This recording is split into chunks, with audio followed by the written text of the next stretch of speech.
Oh, Marcine, so good to see you. It's good to be home after some years being out in the mission field. By the way, is there something you wanted to tell me? Of course, dear. The General Council is wondering if you would consider going to the Philippines next year. Philippines? Where's that? It's an island in Asia, a beautiful country and its people. You know that Sister Mary Philip Ryan OP and Sister Ellen Vincent McLean OP are there now, journeying with the young diocesan congregation called the Dominican Sisters of Our Lady of Remedies. These are the young women who were trained here in Adrian from 1960 to 1965. Oh, I see. Oh, but why me? Well, you have had experiences working with the Latino people, and the Filipinos are sort of similar in some of their cultural and religious traditions. Pray about it during this renewal gathering. I'm sure you will love it there. You have a special heart for the poor. Love for the poor, love for the poor. Working with the poor, with this new diocesan congregation? God help me. A few months after that conversation with Sister Rosemary, Sister Marcine packed her things and headed towards Asia and landed in the Philippine Islands. This was in 1968, a year before Sister Mary Philip Ryan OP and Sister Ellen Vincent McLean OP were recalled back to Adrian, Michigan. Sister Rosemary Marcine OP came in September 1968 to be her partner and serve as formator for novices. Sister Marcine and Sister Rosemary were both in their early 40s, young and vibrant. The year ahead of her team gave Sister Marcine the opportunity to get acquainted about Asian, Philippine culture and explored with the sisters the plans to continue the journey together. Though it was made clear from the beginning that the newly founded Archdiocesan congregation is independent of Adrian and intended to serve the Archdiocese of San Fernando, Pampanga, Philippines. Sister Marcine enrolled at the East Asian Pastoral Institute of the Ateneo de Manila University, Quezon City to get a better theological, biblical, pastoral, cultural study and immersion experience. One of the interesting courses was on enculturation. Her experience and exposure at EAPI enabled her to introduce and challenge the Filipino sisters to broader study life and circle of new friends outside the Archdiocese.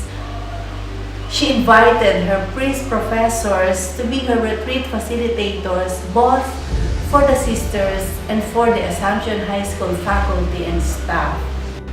During her term from 1969 to 1972, Sister Marcine had a dialogue with the sisters to discern what field of study will each pursue vis-a-vis the call of Vatican II for adjournamento and in response to the signs of the times. The sisters pursued further studies in catechesis and social work at Asian Social Institute on community organizing and building, MA in administration and guidance and counseling. Further on, Sisters Remedios and Zenaida were sent to full-time studies for theological and psychological study to prepare them for formation ministry for the new candidates. During these pivotal years, Sisters Marcine and Rosemary started with the Filipino sisters reflections and discussions on their lived experiences from which they wrote their own constitution guided by Father Sam Wiley, S.J., canon lawyer.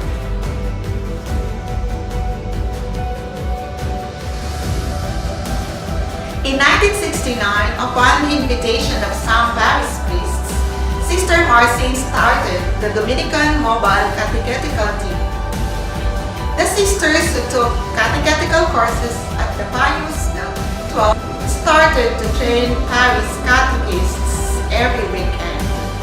The catechetical ministry flourished in many parishes, trained voluntary catechists, catechized students in the public schools within the Archdiocese of San Fernando, Pampanga. In spite of the setback of Digna's departure, the community moved on. With Sister Marcine, there was never a doubt. During the year 1970 to 1972, she started a worshiping community at Unisite Subdivision by sharing the Sisters' Sunday Holy Mass with them. The lobby of the Assumption High School building became the gathering space for worship. Most of the priests who celebrated the Sunday Eucharist came from the Mother of Good Counsel Seminary.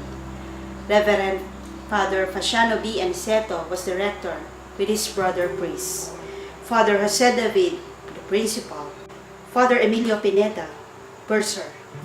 Father Urbano, teacher, sports and theater advisor. Father Aniceto Franco Jr. was the director of Assumption College. Father Gregorio L. Canlas, music teacher, and Father Venancio Samson, member of the Bible translation team. They were the friendly neighbors of the sisters. Sister Marcine Klemm, OP, the superior, and Sister Rosemary Marson, OP, the formator, started a study and discussion group about the different current topics on the implementation of Vatican II document. Between the seminary fathers and the sisters, they also had occasional music lessons, dinner, and recreation in the convent or at the seminary. Sister Marcine explored the possibility of collaboration with the seminary fathers about Assumption High School and the seminarians on some selected academic subjects. If the seminarians will take some academic subjects at Assumption High School, the Archdiocese will save some of its financial concern for the seminary. The priest saw it was also a good possibility, but it has to be approved by the Archbishop and his consultores. This idea was too radical and far ahead of its time. It was not approved.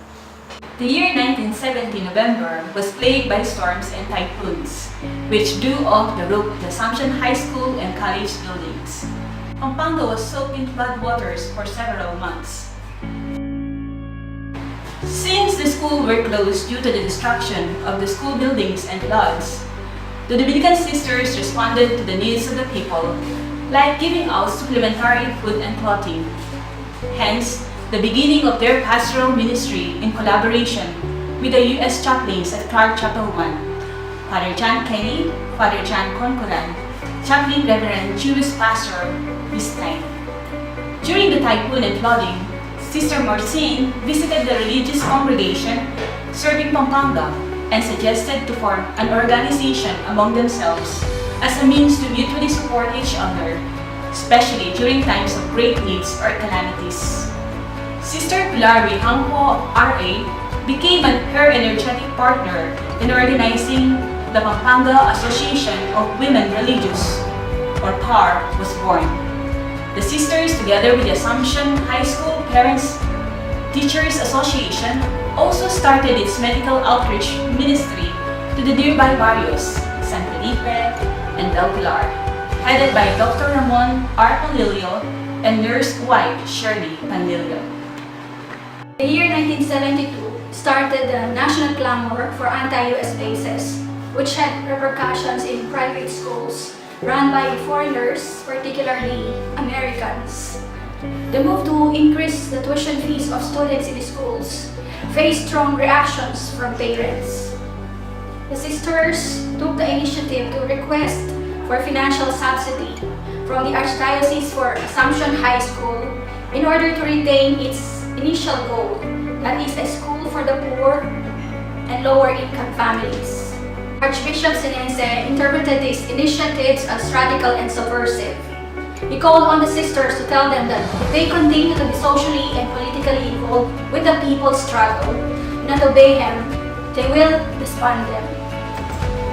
He also took the turn of events as instigated by Sister Marcine. Truth to tell, he did not know or understand the depth of commitment of the young women and the new perspective they have imbibed through their studies, ministries, and collaboration with other religious congregations. They were truthful to their Dominican garrison to preach truth and justice. The new group was born after Vatican II, freed from long traditional practices, and were ready to face and carry out the prophetic call of religious life.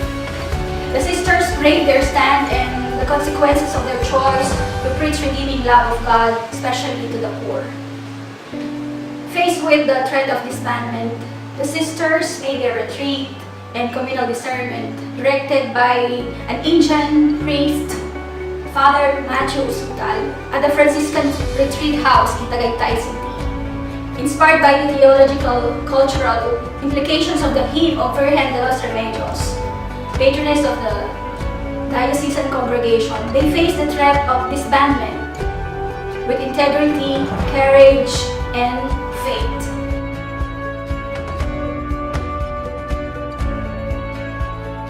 They decided to band together and shake off the dust from their sandals and go elsewhere to start anew as a group. However, further dialogue took place, a compromise was reached. The sisters relinquished the administrative post to the lay co-workers, and Mr. Antonio Campo, the former prefect of discipline, was made as the high school principal, and Miss Lourdes Malik as grade school principal. The sisters chose not to be in the administrative positions in order to free themselves to respond to the needs of the times. And the martial law was declared by our president, Ferdinand Marcos, on September 22, 1972. Despite the result of the dialogue, Archbishop Senense called on Sister Marcine that her services is no longer needed in the Archdiocese and she could go back to Michigan. That decision shocked everyone. However, Sister Marcine's joy and commitment for the mission enabled her to live through this difficult scenario in her life as a Dominican sister.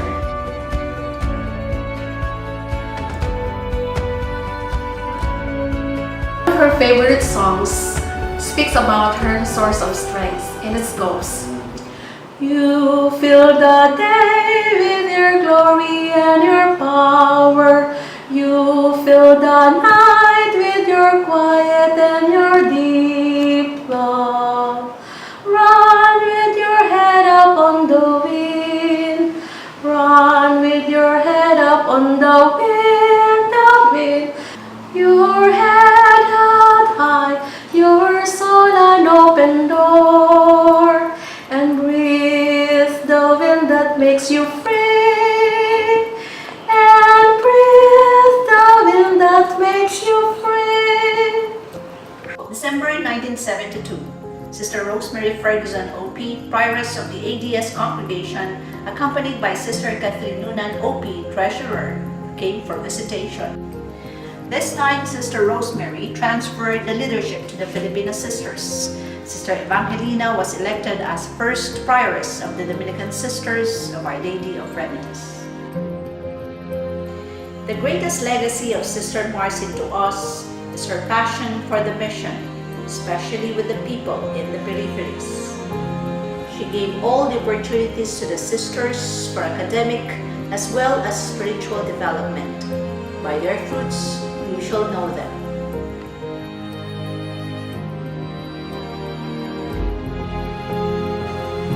I remember Sister Marcine as one of the boys. But my first encounter with Sister Marcine, when I knew her initially, I saw her as a very strict, very disciplinarian lady, and very particular about our English diction and pronunciation. She gave us a good foundation on this subject, and as so she became our principal, and we had many interactions with Sister. So as time went by, Sister Marcine was not only our principal, but she also became our friend, one of the barkada, as we say in our dialect. No? So it is nice seeing you again, Sister Marcine, and hopefully you will come back again hope to see you again and see more of you and your laughter and all this wonderful time with you. We love you, sister. Hello, Sister Marcine. How are you?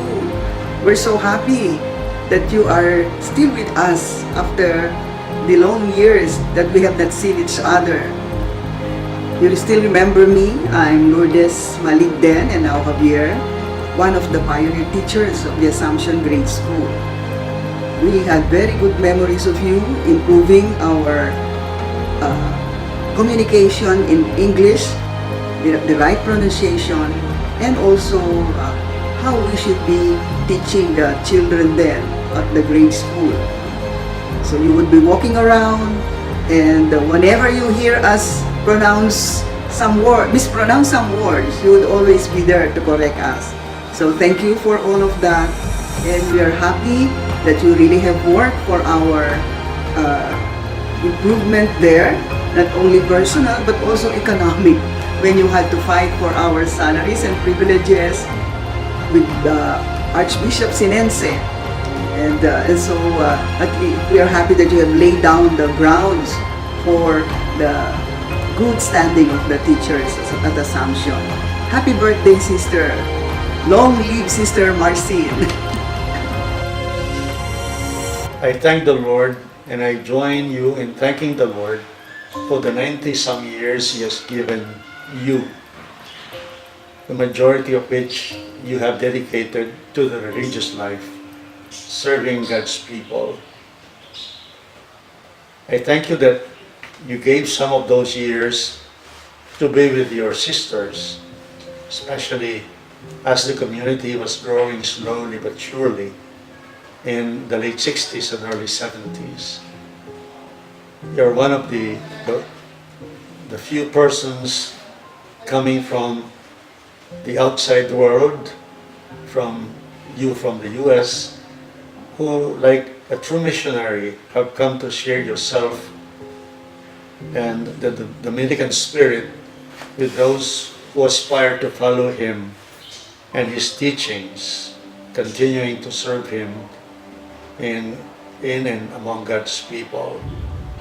I am sure that when the history of the Church of Pampanga will have been written, you and the Dominican Sisters of Adrian will be part of that history. And as for you, how many more years would you want? Perhaps another 10 or even more, like Sister Mary Philip? Well, it's up to the Lord. Thank you, and hopefully I'll see you this coming Friday to join in the celebration of your birthday. God bless you always, and love, Father Greg Candas. During the olden days, whenever Sister Marcine will have a problem in the school, since I am the president at that time, she always called me to settle the trouble, and it is a hard problem many times. But happily, we were able to solve it and make everybody peaceful and happy.